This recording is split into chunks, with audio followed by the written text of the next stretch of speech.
Hello, आता आपण बघूया "विण दोघांतलीही तुटेना" या मालिकेचा एपिसोड रिव्ह्यू. कालच्या भागात आपण बघितलं की स्वानंदीला सगळ्यांनी जे काही बनवण्यासाठी ऑर्डर दिलेलं असतं ते स्वानंदी किचनमध्ये बनवत असते आणि समरला ते वाईट वाटत असतं की ती एकटी करेल म्हणून. तेव्हा समर बोलतो की मी पण तुम्हाला मदत करणार, तुम्ही एकट्याने स्वयंपाक नाही करायचा. तेव्हा स्वानंदी बोलते की अहो तुम्हाला जेवण करता येतं. तेव्हा समर बोलतो की हां म्हणजे थोडंफार, काही तुम्ही शिकवा काही मी बनवेन.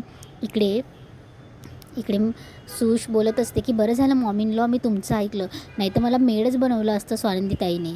तेव्हा मंदाकिनी तेव्हा मल्लिका सुशला अजून झाडावर चढत असते की मग सून कोणाची तू.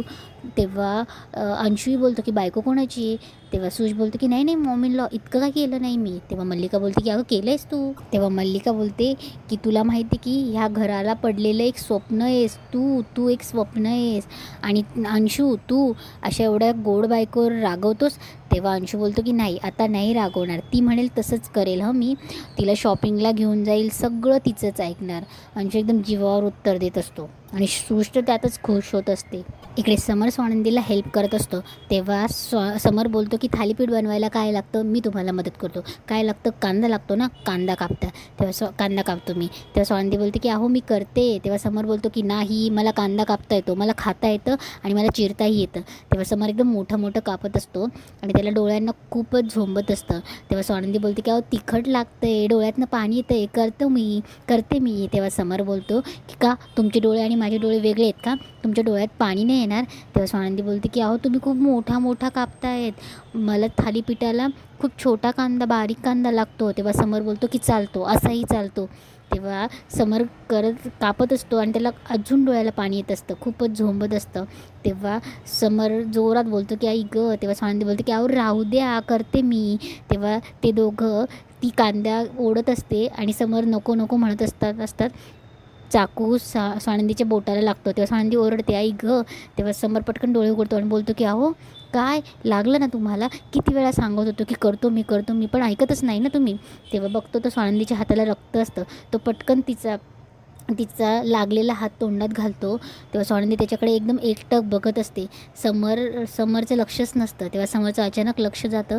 स्वानंदी एकदम लाजल्यासारखी खाली मान घालते. तेव्हा समर बोलतो की सांगत होतं ना नको म्हणून, बघा बरं किती रक्त येते. तेव्हा समर त्याच्याच धुंदीत असतो आणि स्वानंदीला ओरडत असतो की सांगितलं होतं ना की पण तुम्ही ना ऐकणार नाही. म्हणजे पटकन तो हळद घेतो आणि तिच्या बोटावर हळद लावतो आणि बोलतो की काय झालं असतं, जाड कांदा कापला असता तर काही कोणी मोजायला येणार होतं किती लांबीचा आहे किती रुंदीचा आहे. पण तुम्ही ना नवऱ्याचं ऐकायलाच नको, तुम्ही बायका म्हणजे ना आता इथून बिलकुल हलायचं नाही, थांबा इथेच. तेव्हा स्वानंदीला हसायलाही येत असतं आणि स्वानंदी त्याच्याकडे बघतही असते. तेव्हा समर चेअर काढतो आणि बोलतो की या इथे बसा आणि आता काही काम करायचं नाही, मी करेल तेवढं ऐकायचं आहे फक्त.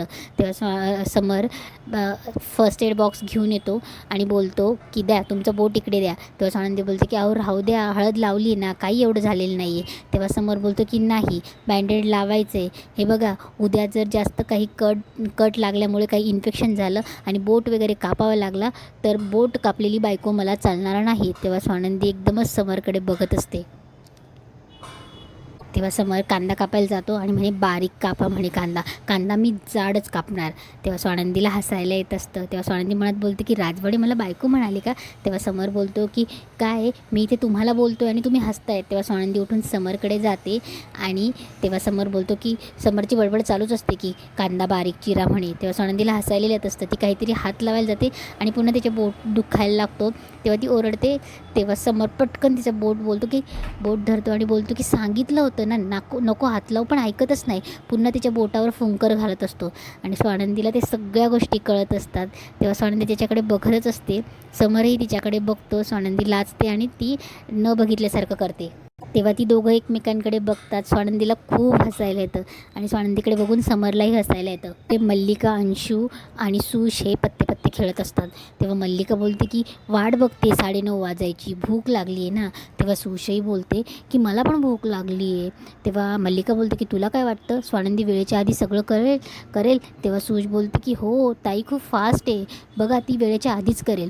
तेव्हा मल्लिका बोलते की आणि जर तिने वेळेच्या आधी नाही केलं तर.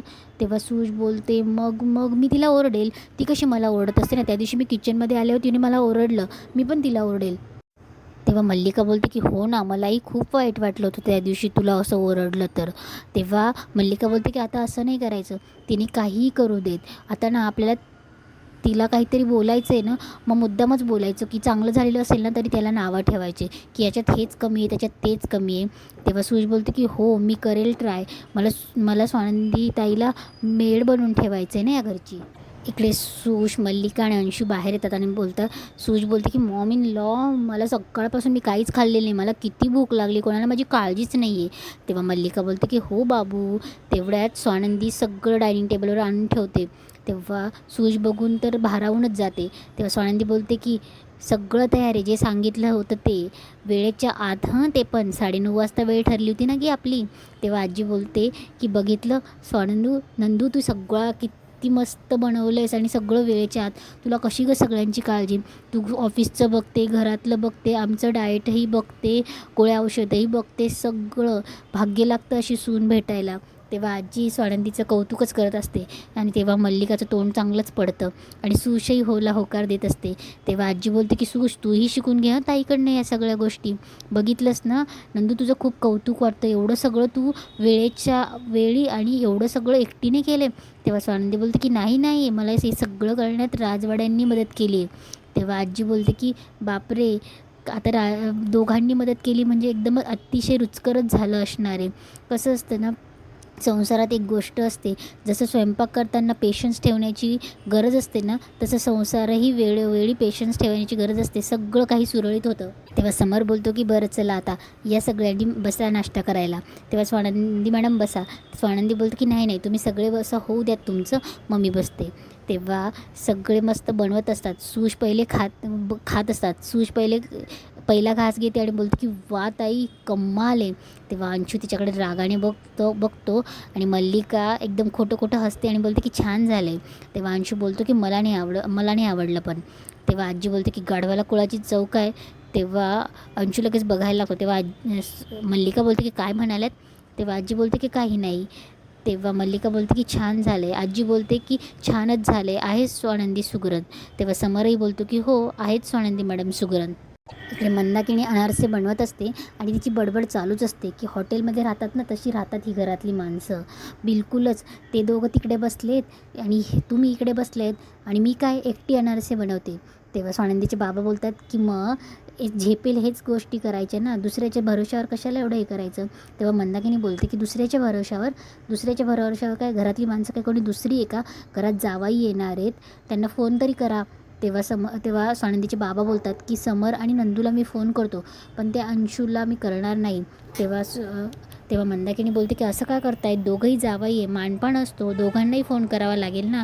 तेव्हा स्वानंदीचे बाबा बोलतात की अंशूला मी फोन करणार नाही, त्याच्याशी बोलण्यात मला काडीचाही रस नाही. तेव्हा मंदाकिनी बोलते की असं काय करतायत तुम्ही. तेव्हा स्वानंदीचे बाबा बोलतात की हे बघ, समररावांना फोन केला तर त्यांना कळेलच. तेवढ्या तिकडे त्यांचा स्वानंदीच्या आईचा फोन येतो. समरचा फोन वाजतो. तेव्हा समर बोलतो की आईचा फोन.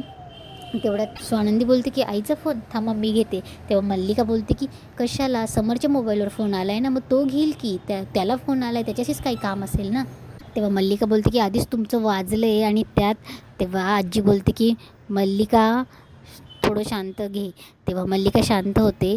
तेव्हा समर बोलतो की मी बोलतो. तेव्हा समर बोलतो की हा बोला. तेव्हा मंदाकिनी बोलते की जवाई बापू कसे आहात, सगळे कसे आहात, आजी कशी आहे, स्वानंदी कशी आहे, बरी वागते ना तुमच्याशी, ती थोडी ना तडकलेल्या डोक्याची आहे ना म्हणून म्हटलं मी. आणि सूश कशी आहे आमची, ती थोडी आमच्या आधिरासारखीच आहे, तुमच्या आधिरासारखी, तर तिला जरा समजून घ्या म्हणून. तेव्हा समर बोलतो की हां नाही नाही तशी काही वागत नाही, तुम्ही सांगा काय काम होतं.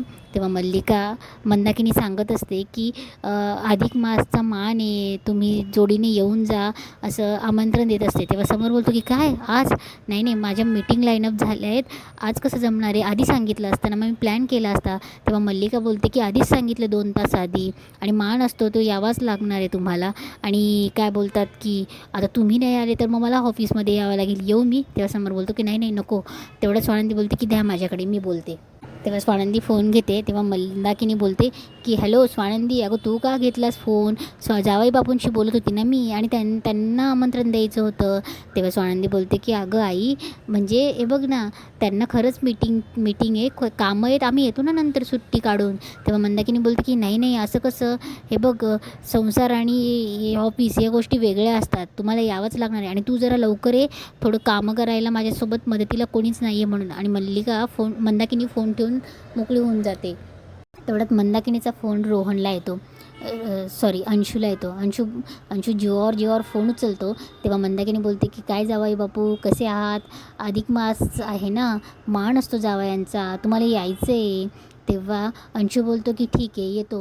तेव्हा मंदाकिनी बोलते की बापरे, एका झटक्यात तयार झाले, नाही तर तुमचे बंधू कसे आडेवेडे घेत होते. हां, त्यांना कदाचित आमच्या घरी आवडत नसेल, छोटं घर आहे ना आमचं, तुमच्या इतकं मोठं नाही आहे. तेव्हा अंशू बोलतो की मला त्याने काही फरक पडत नाही. तेव्हा मंदाकिनी बोलते की या, तुमची दृष्टच काढते. तेवढ्यात फोन ठेवल्यावर अंशू बोलतो की पहिला अधिक मास आहे ना, सासूबाईंनी बोलवलं आहे. तेव्हा मल्लिका बोलते की अगं बाई, रोहन आणि अधिराला पण बोलवावं लागेल. तेव्हा आजी बोलते की नशीब, आठवलं तुला जावाई आणि मुलगी आहे म्हणून. अर्पिताचा नवरा आणि मुलगीला घेऊन तो बाहेर गेला आहे, तो काय आता तिला पाठवायचा नाही. निदान रोहन आणि अधिराला बोलव, आपण चांगला मानपान करू त्यांचा. तेव्हा मल्लिका बोलते की हो. इकडे समर ऑफिससाठी तयार होत असतो. स्वानंदी त्याचा फोन घेऊन येते आणि बोलते की सॉरी. तेव्हा समर बोलतो की कशाला? तेव्हा स्वानंदी बोलते की तुमचा फोन राहिला होता, आणि ते आईने तुमची मीटिंग असतानाही तुम्हाला आग्रह केला ना. तेव्हा समर बोलतो की इट्स ओके, जाऊन येऊया आपण. तेव्हा स्वानंदी बोलते की काय, तुम्ही तयार आहात? तेव्हा समर बोलतो की हो, त्यात आश्चर्यासारखं काय, आणि लग्नानंतरचा आपला पहिला अधिक मास आहे ना, आणि आपण प्रत्येक सण हे उत्साहात साजरे व्हायला हवे.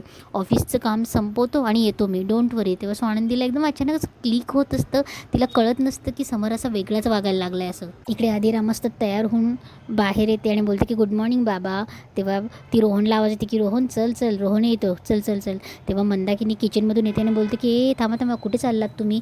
तेव्हा अधिरा बोलते की अहो आई, मम्माने बोलवलं आहे ना, आमचा पहिला अधिक मास आहे ना. रोहन बोलतो की अधिराच्या घरी चाललो आहे आम्ही अधिक मासासाठी. तेव्हा मंदाकिनी बोलते की बाप रे, कसं चूक झाली माझी. हे बघ ना रोहन, जा तुम्ही, मी तुम्हाला अडवत नाही आहे, पण रोहन तू पुढे हो, अधिराला थांबू दे इथे, आदिलाला नंतर येऊ देत. तेव्हा स्वानंदीचे बाबा बोलतात की कशाला? तेव्हा मंदाकिनी बोलते की अरे, दोघंही जावाई येणार आहेत आपल्या पण घरी, मी रे एकटीने एवढे येणार असे करते, मला मदतीला हवं ना. तेव्हा स्वानंदीचे बाबा बोलतात की हे बघ मंदा, तू तिला अडवू नकोस, त्या दोघांचा टाईम त्यांना दे. तेव्हा मंदाकिनी बोलते की मी कुठे नाही म्हणते. तेव्हा अधिरा बोलते की चिल बाबा, मी थांबते. तेव्हा रोहनचे बाबा बोलतात की अधिरा, रोहन, तुम्ही तुमचा टाईम घ्या, जा, तू इथे एक काम करायला थांबशील, ही 4 कामं तुझ्यावर लादेल, जा तुम्ही. तेव्हा ते दोघं तिथून चालले जातात. इकडे स्वानंदी समरला सांगत असते की तुम्हीच कधी तुमच्या कामात कोणी अडथळे आणले तर तुम्ही चिडतात ना, म्हणून मी आधीच विचारून घेतलं. तेव्हा समर बोलतो की काय बोलतायत तर स्वानंदी मॅडम तुम्ही? अहो मी चिडतो, रागवतो, अहो कधी अशी उत्साहाची कामं करायला हवीत, आणि मी कधी चिडलो? मी तर तयार आहे यायला, मी आवरून घेतो, तुम्ही पण आवरून घ्या, जा. तेव्हा समर तिथून चालला जातो. स्वानंदी एकदम चकित होऊन बघतेच, आणि मनात बोलते की चिडत नाहीत म्हणे, वेगळेच आहेत राजवाडे तुम्ही. स्वानंदी अशी बोलते, हसते, आणि इथेच आजचा एपिसोड संपतो.